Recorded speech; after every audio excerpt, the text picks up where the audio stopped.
Welcome. Welcome to Identify Stakeholder, the first process in the last knowledge area, chapter 13 for PMBOK for PMP certification. The process is about knowing who are your stakeholders and how you keep them in the loop and manage their expectations, their concerns, understanding their concerns and making sure that you know what they are expecting from the project so that you can deliver the goal to them. You will be creating the stakeholder register as part of the most important output. As I said, there are three or four important output: requirement traceability matrix, risk registers, and the risk register and the and a stakeholder register. Another live document. So by now we are three live documents as I have just given to you in the name. First time in a project, first time it will be done as part of the initiation, and then you will be keep on doing it again and again, because that is something you cannot stop. You need to learn, you need to understand, you need to keep your eyes open, you need to keep your ears open to listen what is happening on the project. So the S curve will help you identification of the stakeholders. How? Because now in the beginning there are less stakeholders, but if the project is in the execution, you know that you will be communicating with a lot of stakeholders.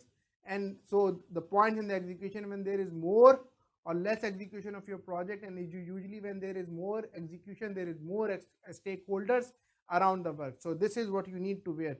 You need to be you need to understand that what part of the execution you are in and what are the stakeholders you will be dealing.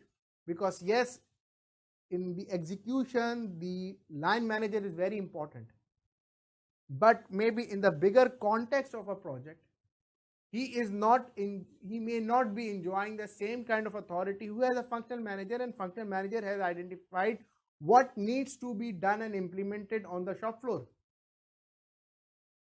So he will be making sure, but then he is the most important one when actually you are on the shop floor, when you are in the execution. So, and these people will be increased in terms of execution in when you are in execution. So it is critical for project to success to identify the stakeholder as early as possible, because you need to understand their organization role, you need to understand their level of interest, you need to understand their level of power, what are their expectations, how important they are in the organization, and how could positively or negatively they can influence your project, and then addressing their needs, requirements, and expectations. The strategy should be developed for approaching each stakeholder individually. Yes, you can group them for the categorization and for the prioritization, but every stakeholder is unique, and you need to make sure that you identify them unique. The assessment should be done periodically, and this should be reviewed periodically during a project execution to adjust the potential changes. Identify stakeholder early in the project is critical for project success.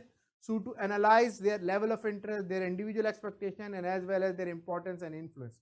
So this is very important. We don't want to get into a situation where we are finding the stakeholders at the end of the project life cycle, or at a point where their change requests will impact us.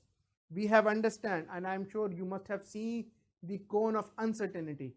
The cone of uncertainty is actually saying that the way project is moving, the timeline that he has spent, and if the project is in the middle, in the beginning, stakeholders can have a lot of say on the project. They may impact, they may influence, and they may ask for a lot of changes, but their influence will definitely go down as the project is moving towards its end. But definitely you don't want to hit to a stakeholder who is very powerful and who can give you the nights where you cannot sleep, or sleepless nights. So this is about identify stakeholders. Thank you for your time, and we'll see.